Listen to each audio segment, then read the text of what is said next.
A very good evening to you. Thank you for choosing to watch the Uganda Catholic Television. It's a Thursday, the 5th day of June 2025. I am Sunday Gloria Aboch with Uctv News. Now on a very exciting note, Pope Leo XIV has appointed Father Simon Peter Emorite, a 53-year-old Ugandan-born priest, as the new bishop of the Diocese of Omar Tibido in Louisiana, USA. Born and educated in Uganda, Bishop-elect Emorite earned his bachelor's degree locally before pursuing an MBA in the Netherlands. Now recognized for his leadership and pastoral commitment, he was appointed Vicar General in 2017 and later elected Diocesan Administrator in 2024 following the passing of Bishop Mario Donsonville. In this special Uctv profile, we bring you the inspiring biography of Bishop-elect Emorite, his journey of faith, service and leadership from Uganda to the episcopate in the United States. Father Simon Peter Emorite was born in Ngola, located in the eastern region of Uganda, on the 28th of August in 1971. He is the son of Clement William Eko and Crescentia Ayeko, and the seventh of the 14 children, 10 girls and 4 boys. 4 of his siblings are deceased, and he has an elder sister who is a religious in the Franciscan order and an older brother who is a diocesan priest. The family was raised in the small town of Ngora and belonged to St. Joseph's Catholic Parish in the Diocese of Soroti. His father was a teacher by profession and specialized in the education of the deaf, while his mother was a homemaker. After elementary education in Ngola, he was entered St. Peter's Minor Seminary in Soroti for junior high school, and thereafter attended St. Peter's College, Tororo, for his high school. He then entered Katigondo National Major Seminary, a college seminary for studies in philosophy. Midway, he discontinued his seminary formation and entered Makerere University, Kampala, where he graduated with a Bachelor of Arts degree majoring in political science and public administration. After graduating, he had an 11-year career with the government of Uganda in the department responsible for the reform and divestiture of public enterprises. Yes.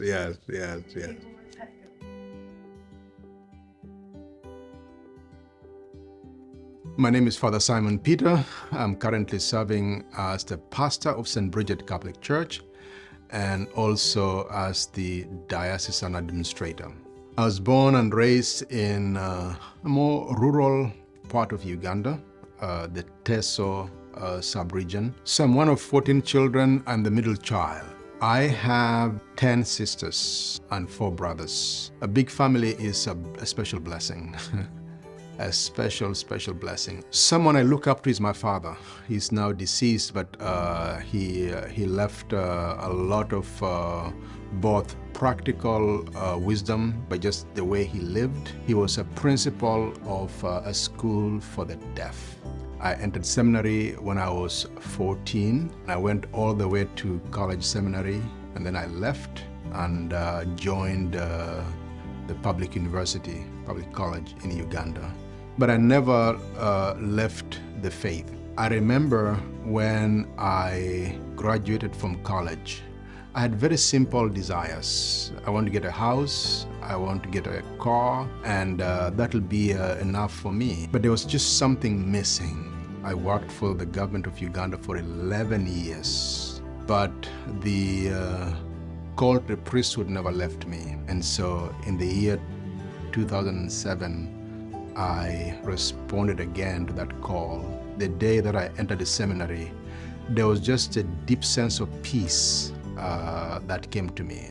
And I was ordained a priest in 2013 by Bishop Sam Jacobs. My favorite part of being a priest is celebrating the Eucharist. My personal passion is marriage ministry. I love preparing couples for marriage. It was a different experience when I came to Louisiana. It felt like going to a completely different country. And a key difference would be probably in a twofold. A, it was the food.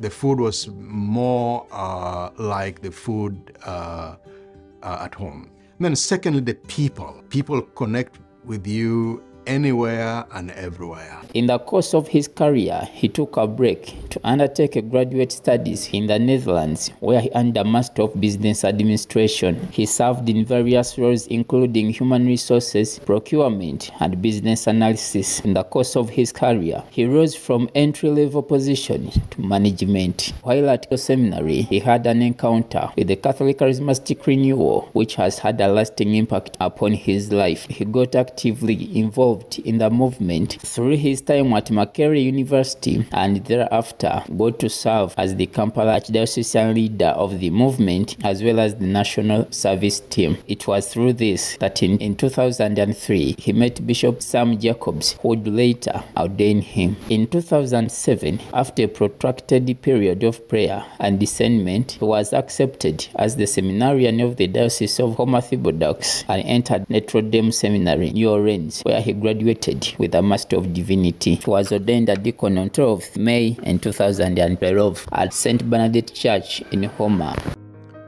My brothers and sisters, I invite you to embrace hope in a special way this Lenten season. If it has been a while since you attended Mass or went to confession, open your hearts to the grace that God wants to give you.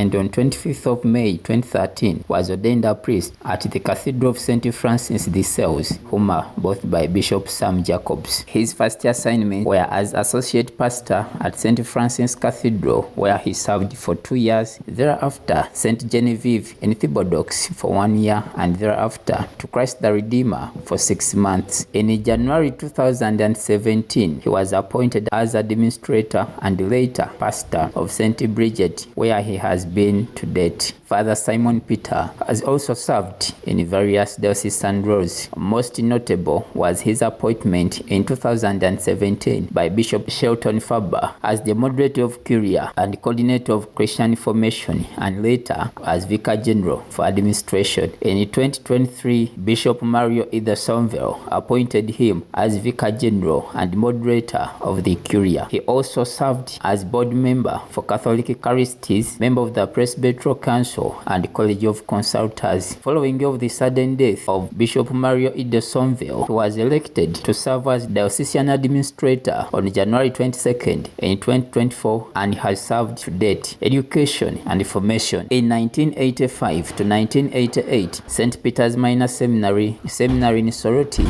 Junior High School. 1989 to 1991, St. Peter's College Tororo High School. 1991 to 1992, Katigondo National Major Seminary for Philosophical Studies. 1992 to 1995, Makerere University Kampala. Graduated with a Bachelor's of Arts majoring in Political Science and Public Administration. 1998 to 1999, Maastricht School of Management, Netherlands. Graduated with a Master's of Business Administration. In 2007 to 2013, Notre Dame Seminary, New Orleans. Graduated with a Master of Divinity. 2016 to 2019, Institute of Priestly Formation, and he graduated with a certificate in Spiritual Direction and Retreat Ministry. Who's a nun? Yes, she's number 3, Salome. I've met her. She's so sweet. Yes. So sweet. Yes. Father, would you rather coffee or tea? Tea. Yeah, big tea lover, huh? Anytime is tea time. And you have like a special teapot in your office, I've heard? Yes, I do. Yeah. Yes, I do. Ordination Diaconate, 12th of May 2012 at St. Bernadette Church in Houma. Priesthood, 25th of May 2013 at St. Francis de Sales Cathedral, Houma. Pastoral assignments, July 2013 to June 2015, Associate Pastor, St. Francis de Sales Cathedral, Houma. July 2015 to June 2016, Associate Pastor, St. Genevieve Catholic Church, Orthodox. July-December 2016, Associate Pastor, Christ the Redeemer, Orthodox. January 2017 to date, Administrator and later Pastor, St. Bridget Bridget Catholic Church in Shriver, LA. Diocesan Administration, August 2024, appointed Assistant Vocations Director. March 2016, appointed Moderator of the Curia and Coordinator of Christian Information. March 2017, appointed Vicar General for Administration. July 2017, appointed Member of the College of Consultors. September 2021, appointed Interim Executive Director of Catholic Charities. September 2023, appointed Vicar General and Moderator of the Curia. February 2024, elected Diocesan Administrator. M. Frank, Uctv News.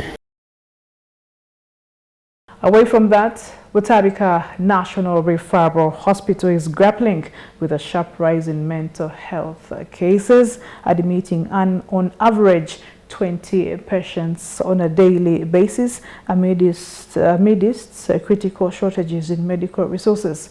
Addressing media in Kampala, the hospital's executive director, Dr. Juliet Naku, expressed a concern over the mounting pressure on mental health services. She attributed 30% of the registered cases to alcohol and drug abuse problems, increasingly prevalent among the youth due to easy access. Dr. Naku emphasized that stigma and discrimination remain major barriers to mental health care access and called for urgent implementation of comprehensive mental health policies across all sectors. She recommended integrating mental health awareness into schools' curricula, enforcing regulations to control substance abuse, and encouraging employers to prioritize mental wellness in the workplace. The magnitude of mental health challenges in this country is significant. The recent housing census tells us that at least 12% of the people counted had what we call a probable mental health challenge. And 12% comes to about 5.5 million people. If you realize this number is even bigger than the number of people with HIV normally quoted, 1.5. Mental health problems, about 5.5 people or more. Those are just the people who are counted. Of all the patients we admit in the hospital, 30% have an addiction problem. That is the reason that brings them in. It is that number. So 30% of 1,300 on any one day you walk in, that is what you will find. We admit on average 20 patients a day and every day. So you can see that in a week we shall have in excess of 100 people coming in every day. Every day we are admitting, Monday to Sunday. So the numbers are really huge. And I'm not mentioning those who come in and we see them and they go home. I'm talking about those who come in and we get them admitted into our units. The majority of these individuals suffer the commonest conditions, including depression, anxiety, alcohol, and substance abuse problems. Of these 12% people, about 1% were reported to have suicide ideas. That's a huge number. About 1% were reported to have suicide ideas, which is a huge number. That means about 50,000 people in this country, if we didn't do something about it, could end their life. That is huge. When we look at our data at the Ministry of Health, in our health information systems, we find that the number of people with mental health challenges has actually gone up in 2024 at least, compared to 2020. So over the last 4 years, people with mental health problems resulting from alcohol and substance abuse went up by 15.8%. We are not talking about people who are drinking. we are talking about those who have drank themselves into illness. That number has gone up by 15.8%. Now, in Butabika Hospital, among the patients we admit, about 30% have a problem of alcohol or substance abuse, an addiction problem. It's a huge proportion of the patients that we see. The Forum for Democratic Change Party, FDC, has extended its internal election roadmap to provide more time for party members across the country to participate in the nomination process. Speaking at the FDC party headquarters in Najjanankumbi, the chairperson of the FDC Electoral Commission confirmed that the party primaries at all levels will now be held between July 2nd and 12th of the same month. He added that the consensus building and internal voting processes will take place from June 18 and 1st of July. Now, Bamwenda Taterebuka, the chairperson of the Electoral Commission from the FDC party, emphasized that the adjustments is intended to allow top party leaders and members of parliament to support youth, elders and persons with disabilities who are currently undergoing nominations in their constituencies. The Party Electoral Commission has adjusted the roadmap to allow our leaders, members of parliament and the National Executive Committee leaders to support our youth, elders and persons with disabilities who are in the due process to be nominated till the 10th of June 2025. This is now picking of nomination forms for all positions. All councillors, sub-county chairpersons, MPs, LC5 chairperson, municipality mayors shall continue until the 11th of June 2025. Nomination of candidates of all councillors and sub-county chairpersons will be Thursday, 12th June and Friday, 13th June 2025. Nomination of MPs, LC5 chairperson, municipality mayors, city mayors will be Monday, 16th June and Tuesday, 17th June 2025. Consensus building and vetting process will be on Wednesday, 18th June and Tuesday, 1st July 2025. Party primaries at all levels will be conducted on Wednesday, 2nd July to the 12th of July. A fee will be paid to the party accounts, and a candidate who does not adhere to this call shall not be nominated by the Party Electoral Commission. This is therefore to instruct the district electoral supervisors to be very keen on this requirement and enforce the party guidelines as they are. The fees to be paid are as follows. Nomination fees. Member of Parliament, 100,000 shillings. District or state chairpersons, 50,000 shillings. Sub-county chairpersons, municipal and division mayors, 20,000 shillings. All councillors from the district to lower councils, no nomination fees. The Commission reminds you that the party shall hold its delegates conference on the 31st of July 2025 to elect the party presidential flag bearer to run in the 2026 general elections. Nominations of members of parliament, LC5 chairperson, city mayors, division, sub-county chairpersons, and councillors. the party has decentralized the process of picking nomination forms and the return of the same nomination forms.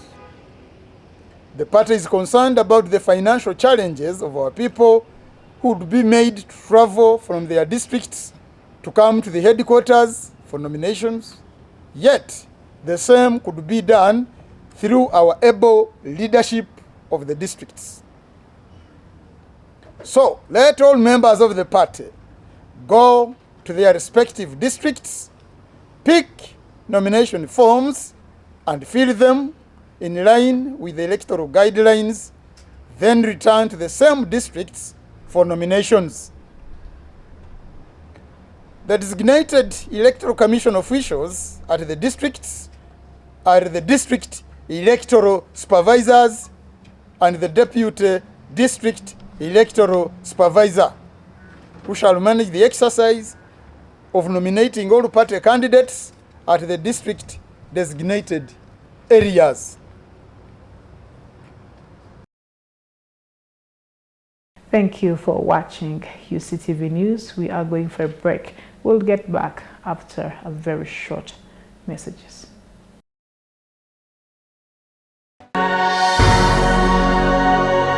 Uctv, good news for all.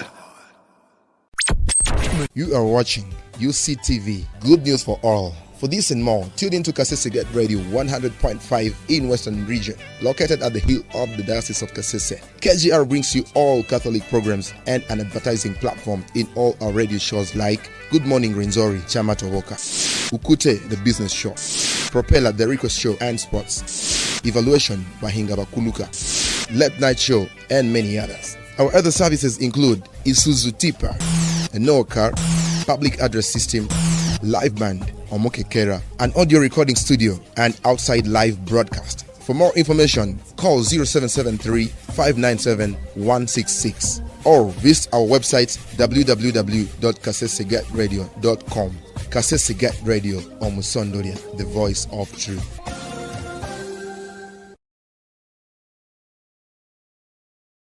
Welcome back. This is the Uganda Catholic Television. You're watching Uctv News with me, Sunday Gloria Aboch.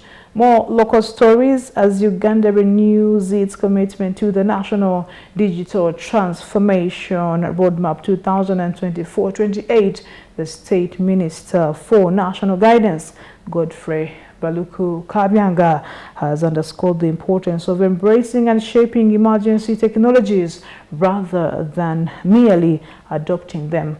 Speaking at the official launch of the second National ICT Summit in Kampala, Kabyanga stressed that regulatory frameworks must empower and not to hinder innovation, calling for inclusive digital growth by supporting talent development and expanding private sector ICT initiatives beyond Kampala into rural areas. So this summit is held under the theme of harnessing digital innovation for sustainable economic growth, and it's more than just a two-day event that we are holding. It's going to be a bold declaration of Uganda's intent to place digital innovation at the heart of our national development strategy. So why does this summit matter? So last year, the Ministry of ICT and National Guidance unveiled the Uganda's Digital Transformation Roadmap 2024-2028. So this is a blueprint that sets out an ambitious agenda for building a digitally empowered society in Uganda. So today's launch marks the beginning of our collective journey of operating or commercializing that roadmap. And the second ICT, the National ICT Summit, will bring together a number of people that will be key stakeholders in making that happen. The summit boldly confronts the questions that matter. And one of the questions is, how can we unlock productivity in agriculture through digital tools? The second question is, how can we enhance our healthcare systems with precision diagnostics and health platforms? And the third one is how can our education system prepare the youth for the digital economy. This summit is timely. It comes as the world recalibrates for the AI age, where innovation is not buzzword but a survival code. Uganda must not only adopt emerging technologies, we must shape them.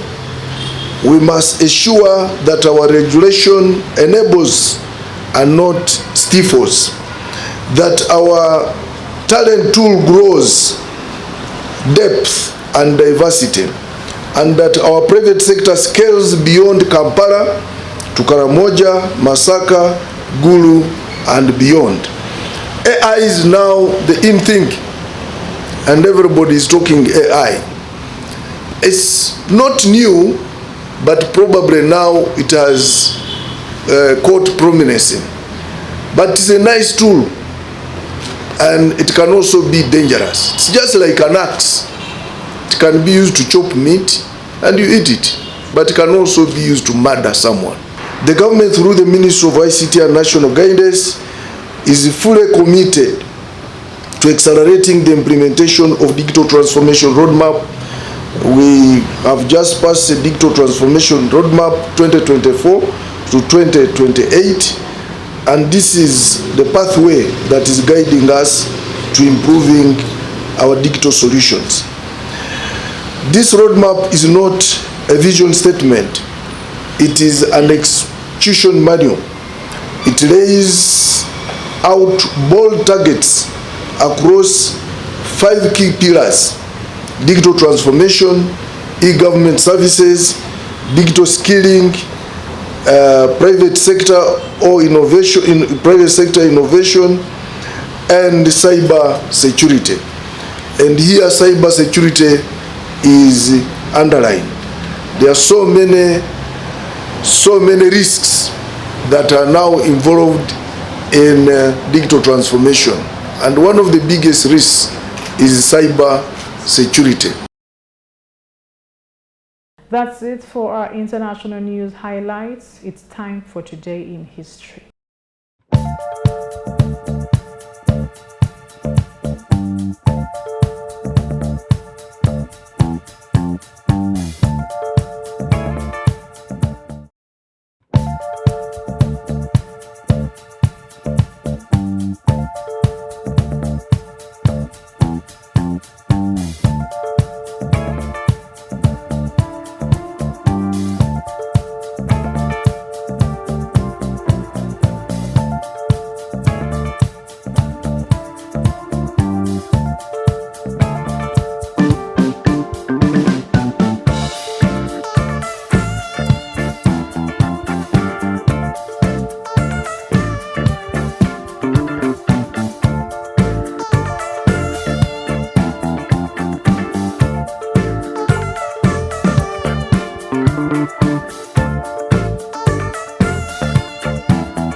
And that's it from our news desk tonight. You've been such a wonderful audience. We do appreciate you. Stay tuned to the Uganda Catholic Television. I am Sunday Gloria Abwatch. A very good evening and good night.